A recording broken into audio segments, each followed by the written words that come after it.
Welcome to Studio Hockey. We are live today with two of former EHL winners and former teammates. Gaby Dabanch, who is with us from Barcelona and playing for juniors at the moment. And we have with us Bob de Voogd from Holland, playing for Oranje Rood. And they used to be teammates playing for Oranje Zwart, Orange Black in those days, which has now become Orange Red. And they used to win together the EHL title, the first one in that for that club in 2015. So they know each other well, but now they will be playing for opposite teams.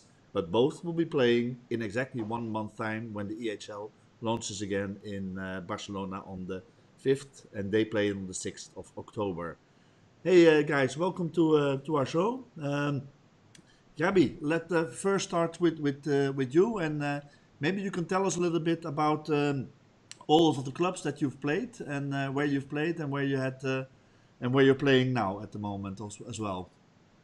No, okay. It's a long story. I have played for many teams in the past. In EHL history, I played for Polo first, five seasons, I think, 5 or 6. Then I moved to Belgium, couldn't play EHL there for Antwerp 1 year. Then I moved to Osset, where I played 2 years, also 2 years of EHL, and then moved to Belgium to play for Leopold, that I played 1 season. Then I moved to Australia. I didn't play hockey for a year, and now I'm back in Barcelona, playing for juniors since 2 years ago, and luckily this year I will be again playing EHL. Perfect. Bob, what is your story? Not that long. I started playing hockey in a small club, my hometown, Dabanch. Then I played for Dabanch 3 years, and this is my 12th or 13th season in Eindhoven. So I stayed a long time there, still am. Yeah. I only played EHL with OZ and the new club Orange Red 2 years ago. So I'm happy to be back this year. Perfect. What is it with Dutch players, Bob, that they don't go abroad as much as the Spanish do and as the Argentinians do and even as the Belgians do? I'm not sure. I think it's because the league in Holland is good. People say it's the best league in the world. So why move if you got the best league in your own country? I think. Yeah. Gaby, you've played in several leagues, like Yeah. playing here. What were your experiences? How do you compare the different leagues? And is the Dutch hoofdklasse indeed, as they claim, the strongest in the world? Yeah, I agree, Bob, that Dutch competition is the best one, not only for the level of hockey, that is probably the highest, also because the hockey is different. People really think about the hockey. It's not just a family sport. It's more like a big sport, and maybe that's why Dutch competition is the best one to play in. Belgium as well is growing, as you know. You're from there, and you are very involved with Belgium competition. It has been growing really a lot in the last 5 to 10 years, and nowadays I think it can be compared to the Dutch competition in terms of level, maybe not, but in terms of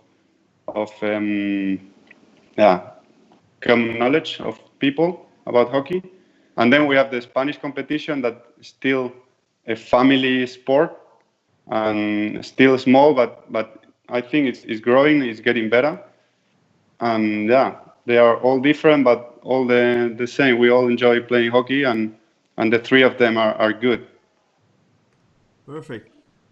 Can you tell us a little bit more, Gaby, about the rise of junior? Because especially from abroad, from outside of Spain, we are used to seeing the 4 top clubs. And now all of a sudden there's this new club also from Barcelona, but nobody heard about them. What happened? Yeah, that's true. I think it was 6 years ago that the team promoted from second division. Since then, the club has been working really hard to work on hockey and to promote it. And the last 5 years, the team has has become better and better. And yeah, last year we had a really strong team. Also 2 years ago, we couldn't make the Final Four, but last year we made it finally. And yeah, everybody knows just the big four that are Polo, Athletic, Egara, and Club de Campo. But now there is a new player in these teams, and we want to stay there. So now there are five. Perfect, perfect. So you're really challenging the top teams at the moment. Yeah, definitely. Definitely, perfect. Because your competition hasn't started yet. You're about to start, I think. Yeah, we are about to start. This weekend is the first game. Yeah, we have three games before EHL. That will be good for us. It's been a really short preseason. We just started 2 weeks ago. Yeah, really looking forward to start a new year. Perfect, perfect. Bob, for you, completely different story because, yeah, well, you're part of one of the top clubs in Europe, even with Orange Red, Oranje Rood in Dutch. But tell me a little bit about the strengths of the team from this year with Orange Red. We have a couple changes comparing to last year. Still, the main team, like I think 15 guys are still there. We have a strong, a good mix between young talent and experienced players. We got 4 players for the national team of Holland. We got Thomas Briels, captain of Belgium team. And we got a lot of good young talent, also from our under 18. Guys like Bram Huybrechts, Max Kuipers, Tim Bijns, I can name all of them. They play a lot and they play really good. We got a new player from Argentina. He played Lucas Martinez. He played for AGC 2 years. He's a really nice guy. He fits in the team well, so that's good for us. He's an experienced striker as well. We have a good balance, I think. Good corner, good goalie, some quality players. And it fits together well this year, so I think we can have a good season. Yeah. Perfect. I think that you will play a Scottish team, Bob, and Austrian team, which would probably be quite special for Benny Stansel, your teammate, coming from Austria. Does he know the team really well? I think he does. We played them, I think, the year we won the EHL title, we also played against Arminen in the 8th final, I think. We only won 2-0 and we scored the second goal, I think, in the last minute. So it was a pretty close game. Of course, Benny is from Austria, and yeah, there's not a lot of hockey players in Austria. So I think he knows all the good ones. Yeah, I hope he can help us. But yeah, we don't know them so well, but I think they can play. So we have to be sharp. Perfect, perfect. And Gaby, who are you playing? Which are your opponents, and what do you know about them? Well, we play an Irish team, that's 3 Rock Rovers, and a French team, Racing of France. Yeah, I know them because I've played many EHLs. I haven't played against them, but I know them because they are always there, and that's maybe a thing that plays against us. That it's going to be our first EHL, and the pressure is there. We are the favorite. We have to go through, and it will be really hard, especially the first day, because we play at home as well, not in our club, but in Barcelona. But I think we have a good team with a lot of experience. We have 4 international players. I think we will be fine if we do our job. Perfect. So you consider yourself to be the favorite in your group? Yeah, for sure. We are. You will be disappointed. You will be disappointed if you don't go through to the next KO16. Yeah. That's our main goal of the first part of the season is to go through. We have to. Perfect. Are you both happy with the new rule that was tested last year in the EHL with the 2 goals for the PCs? That this has been forgotten for this year. Do you think that's a good thing, Bob? I think so. I think the scores of last year, we didn't play last year, so I didn't experience it myself. But yeah, I looked at the scores, I watched some games, and yeah, I think people don't believe it anymore if it's 16-0 or it's just like we're used to this. We're used to scoring normal goals is 1 point, penalty corner is 1 point, 1 goal. Yeah, that's the way it is. It's normal. People understand it. Some rules are good to change. Some things are good, but I think don't the basics are there. It's easy. Everyone gets it. Yeah, Keep it that way. absolutely. Gaby, Yeah, I think exactly are the you still same. a drag fligger? Are you still a drag fligger? Maybe not this year because of injuries and stuff, but But yeah, I think the same. One goal is one goal, and it has to stay like that. perfect. Yeah, I agree. I agree. So that's a good thing then. What are your expectations, Gabi, for this year in EHL? Apart from KO16, do you think that you're capable of going even further than KO16? Well, I think our main goal is to go through and be there in the COW 16 because I think is where the real EHL starts. Yeah. But as last year, we made the final four here in Spain in national championship, and that was our main goal. We made it, but then we kept on going. We wanna go as far as we can, and we will do our best. Our goal is to be in the COW 16, and then we will see. But we will do our best to go as far as we can. I can imagine. Bob, what are the ambitions from Orange Road? I suppose that you too want to go to the KO16 at least. Yeah, for sure. It's in Eindhoven, so we want to be there. Um, yeah, I think it's the same. If you play and you play KO16, you're close to getting to the final. So of course we want to get there. We've been there before, so we know how it's like, but it's not gonna be easy. Uh, maybe you play against another good team, and you can be out in the quarterfinal or something. So it's really close when you get to the KO16. I think all the teams there have a good shot of making the final four and making the final. So yeah, we're aiming for that, but it's a long way to get there. Yeah, I can imagine. I can imagine. So, like you told us, if Oranje Rood is going through to KO16, the next round we already know will be hosted at your club in Eindhoven, and it will be a special year, but because of the international pressure of the calendar, the KO16, the KO8, and the Final Four will all be played in 1 week at your club. We did it once again, once before, also in Eindhoven. We had the entire week at one club. But what for me is special that it is played at the club. And now in Barcelona, we will be playing in the Pau Negre Stadium, which is a beautiful location, a beautiful site, a beautiful city, and a beautiful place to be. But it's not one of the clubs who is a participant of this EHL. Gabi, how is this perceived in Spain? Why, for example, don't we play at the location of Junior?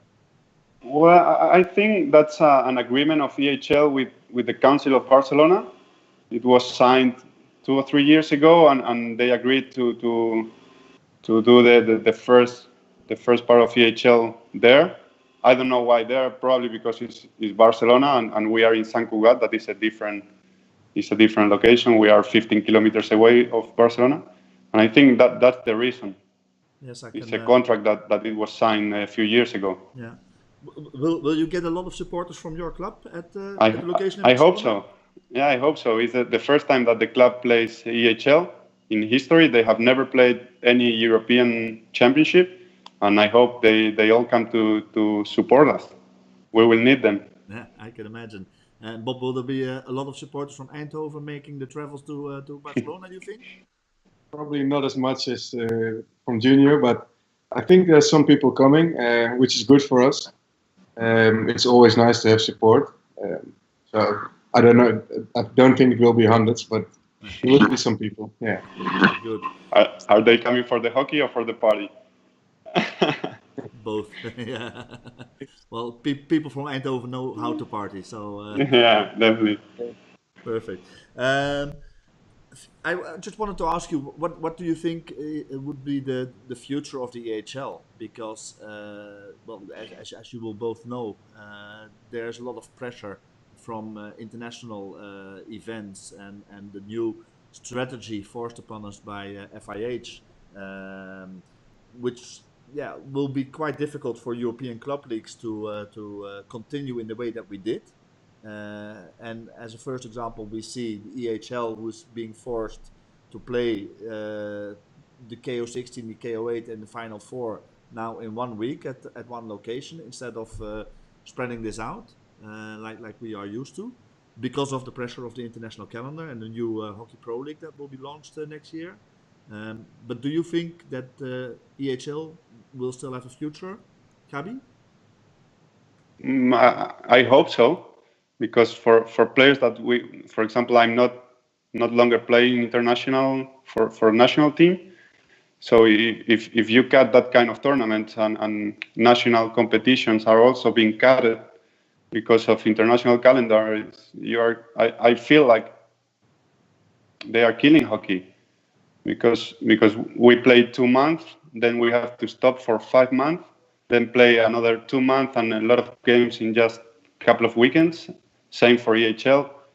I don't know, but I hope it stays like this, or even better than now. We'll see how it goes with the Pro League and what the benefits are of it. But for me, I think this is not good for clubs and for hockey in general. Yeah.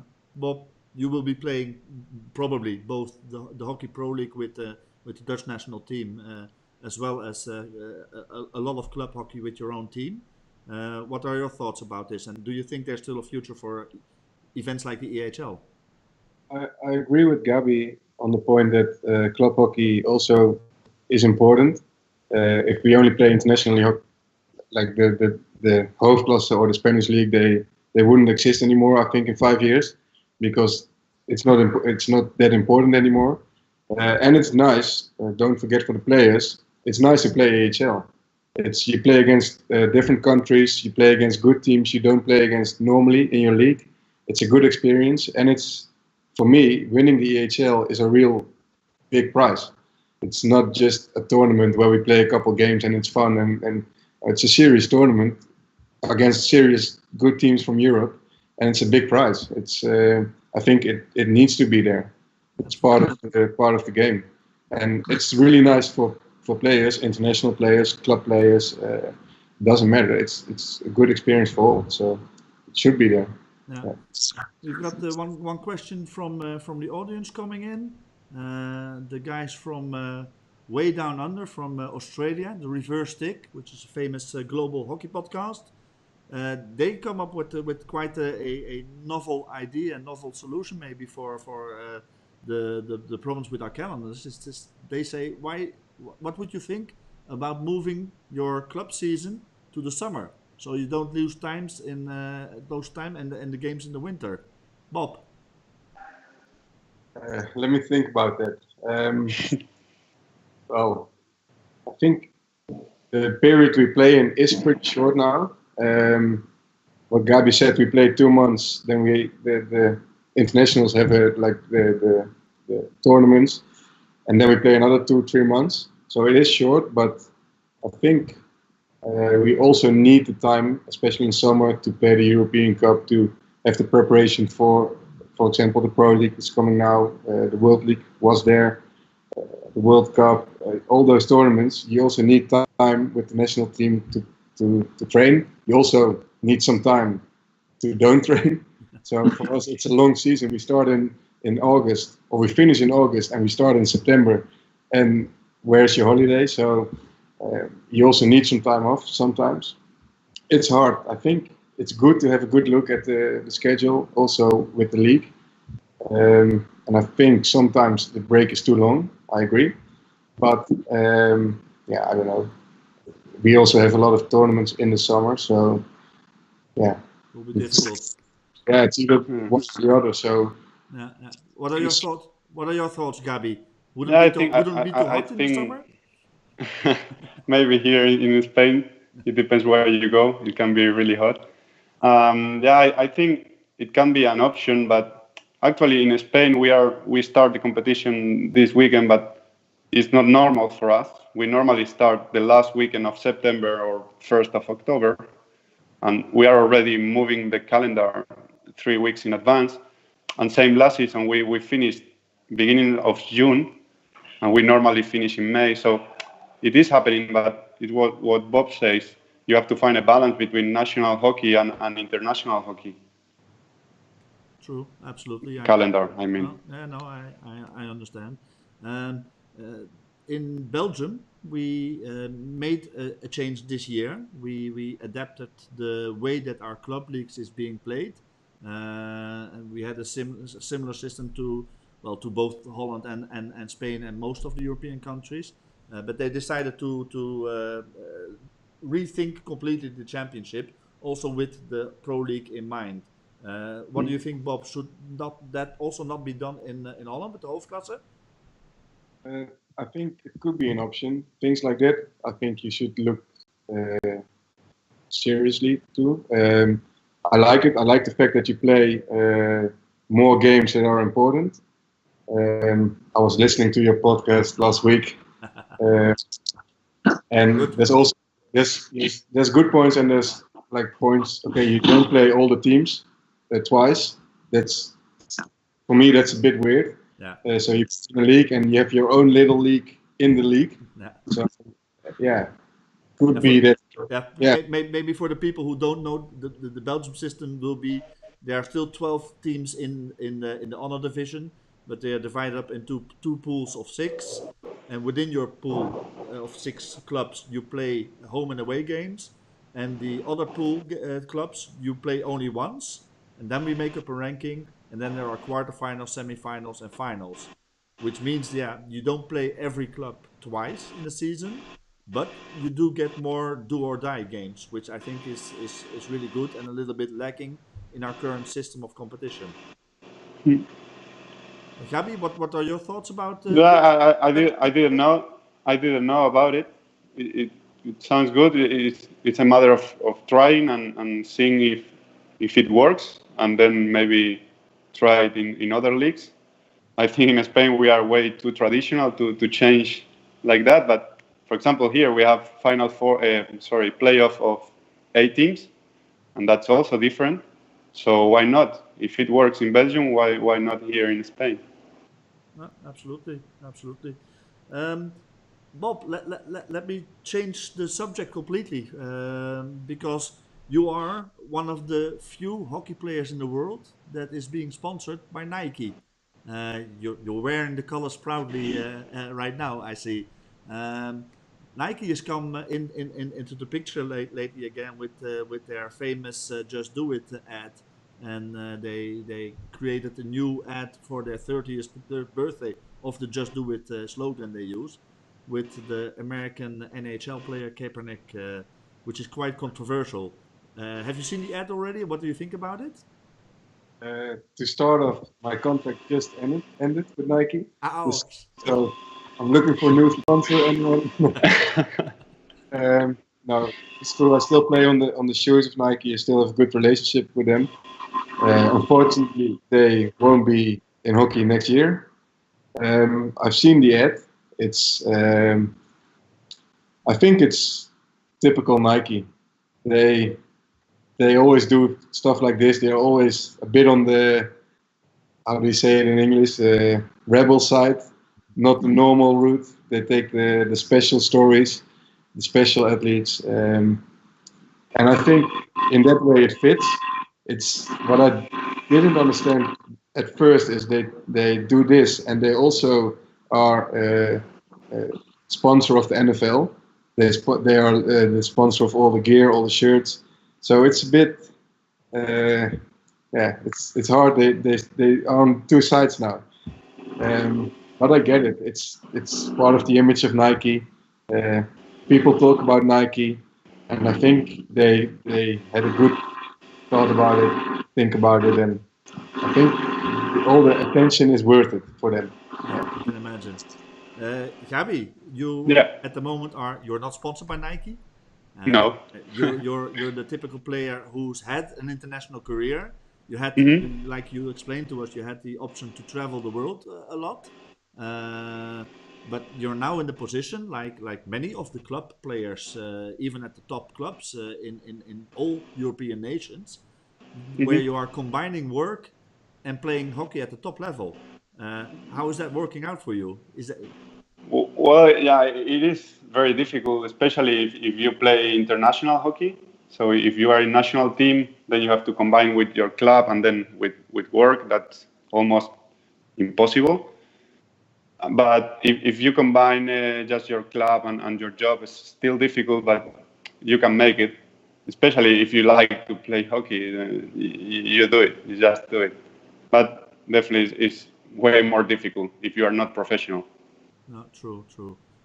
Will you continue to combine work and hockey at the top level? Yeah, I do now. I'm playing for junior. We train 4 times a week. We play on the weekends, and I combine it with a full-time job. So I'm doing it. It's hard.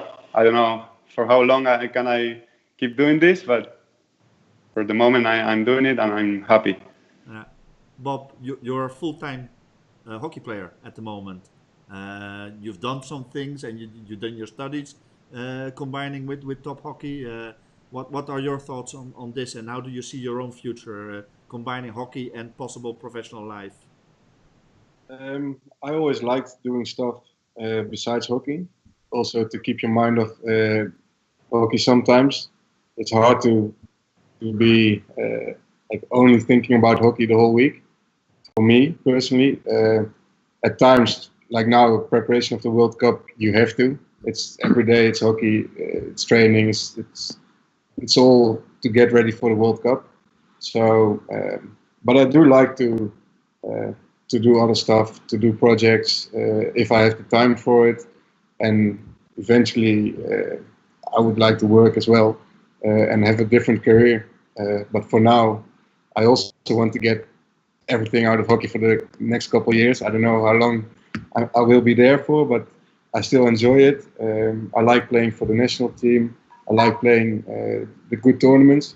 I never played a World Cup, so that's for me that's a big goal to get to Yeah. this year. So all the focus is there, and then from there on we'll see. But at least I did my studies. I prepared myself for the second career, how they call it, and so I'm ready for it, and I'm also sometimes looking forward to it. But then again, if I hear the stories of the guys who work full time, I'm also really happy to be able to, in the afternoon in the sunshine to the pitch, to the field, and have some fun as well. So, Living the good life as a pro player, huh? yeah. Absolutely. Well, you touched on the World Cup. That's the big event that is up next on our international calendar. Gaby, you won't be there. You said goodbye to Hmm. the national team from Spain, unfortunately, and chose well, unfortunately. Fortunately, Hmm. you have another career next to hockey next to now. But will you be following it? And who do you think will be among your favorites for the World Cup at the end of this year? Yeah, for sure, I will follow it. I really enjoy international hockey. It's good level and good quality. I think the favorites are always the same: Australia, Holland, Germany. These are the three, and then you have now Belgium, Argentina, that is Olympic champion, and England. Then you have Spain, that is doing a good job. They have a young team. I think they will train hard and they will try to do their best, and for sure they will fight for it. But yeah, the favorites I would say Holland, Germany, and Australia. I Yeah. don't know Germany how it is now because I haven't followed the last couple of years really close, but for sure they will be there. They will be in the semifinals, and Yeah. we'll see. Bob, how do you see it? I see there's a lot of teams who can make it. I think we played the Champions Trophy. Teams like India, if you don't play on your best level, they will win. They are good. You have to be like 100% for us as Holland to win against teams like India, teams England, Spain, Argentina, all those teams. You can win or lose. You have to be on a good level. Every team is fit. Every team can play hockey. It's about the details, and it's really close. So um, yeah, it will be a good tournament. I think it's a lot of teams there. The setup is a bit different than it used to be. So we play maybe more games, maybe if you're first in the pool, I think you skip one game, so that will be something good. So yeah, it's close. It's also in India, so that's for the European teams, the Western teams. It's also a matter of staying healthy and fit there. So there will be all kinds of things that will be important to be good there in this winter for us. So yeah, but it's going to be close. I'm looking forward. Yeah. Perfect. Yeah. I've got one more questions from the guys from Reverse Stick. Let's add them on the screen here. They're asking us what is more important for the growth and sustainability of hockey, club leagues like we have here in Europe, or international competition like it's being a little bit more pushed now by FIH. Yeah, both are there. Difficult question, Gaby. Let's I start think with that you. there is not a clear answer. It has to be a good balance between them. I don't know which one is more important for hockey. I think both of them, but you have to find a good balance. You cannot forget one of them and let it just focus all your energy in one of them. I think it's find a good balance. There is no answer for it. Yeah, Bob. I agree, especially in Europe, club hockey is really important. It's not only for the top elite teams that we play for, but it's for like people play for clubs, families play for clubs, like Gaby said. It's part of our culture. So I can't imagine hockey without clubs, or soccer or football without clubs in Holland or Belgium or Spain. It's just the way it is. It's the way everyone does it here. So I think we should certainly keep it that way. It is important in our culture. I do understand the question for hockey to be an internationally sport, like an Olympic sport. Maybe how do you say, the international schedule needs to change a little bit. So now they try the Pro League. Hopefully, it's going to help. But it's different. I think in Australia, you cannot compare Australia or Argentina, maybe Argentina a little bit, but you cannot compare Australia with the Netherlands or Belgium or Spain. Compare with club hockey and international hockey. It's different. And so it's not one-on-one. It needs to be a good balance. For us in Europe, it's with club hockey. For other countries, it could be more internationally hockey and something else. I don't know. So, but I think club hockey here is just part of us. So Yeah. But there are a lot of people who are thinking and or fearing the future for club hockey in Europe. And we had a talk. We'll do a podcast with the president of the Belgian club Dragon at the end of this week. A podcast in Dutch. So unfortunately, for those who are not Dutch, can't understand it. But he also expresses this fear of the future, where professional players like yourself, Bob, and like you used to be, Gaby, who are playing and getting paid by their club, but also playing events like Hockey India League and playing a national team. The tournaments in Malaysia is something new. And the fear is that maybe international players will only be playing for the national team and doing these short, big events like the Hockey India League or a Malaysian or whatever leagues that might come up, where you get paid good money for a couple of weeks of hockey, and you can combine it a little bit easier with your international career. Do you think that is something that we should fear as European clubs? I think I understand it, the fear, but I think if the international players start doing that, what is like all the youth players at the club? We have a club of 2,600 people. There's a lot of young kids. They come every Sunday to watch us. What if we don't play anymore?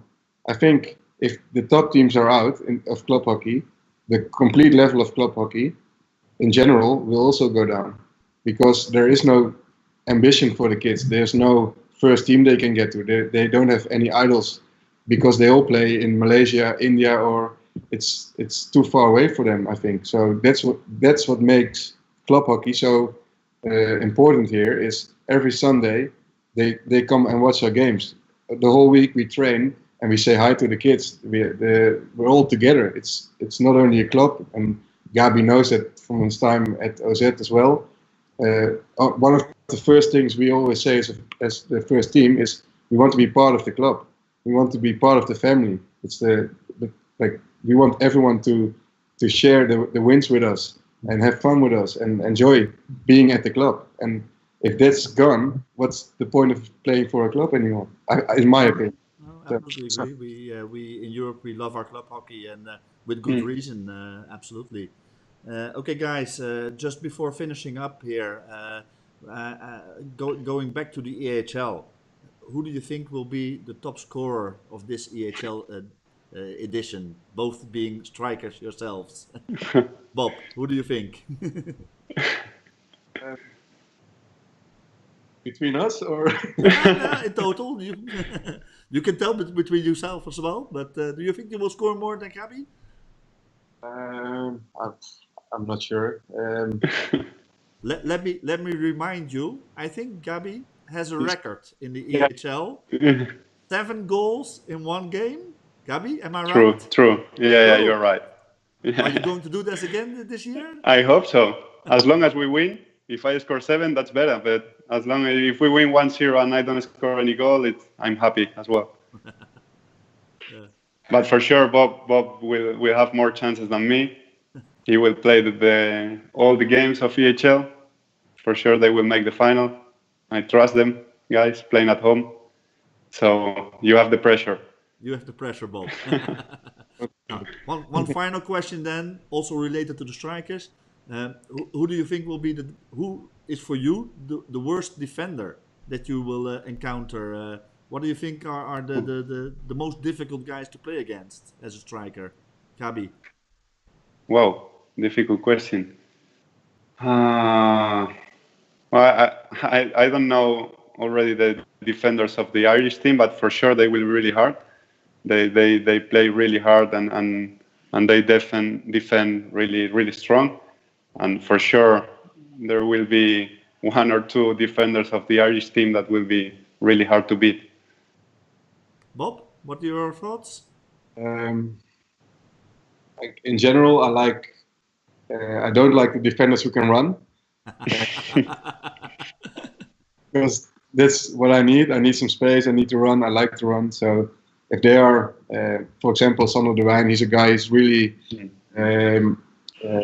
he's really good. He's running. He's reading the game. He's always there when you don't expect him to be there.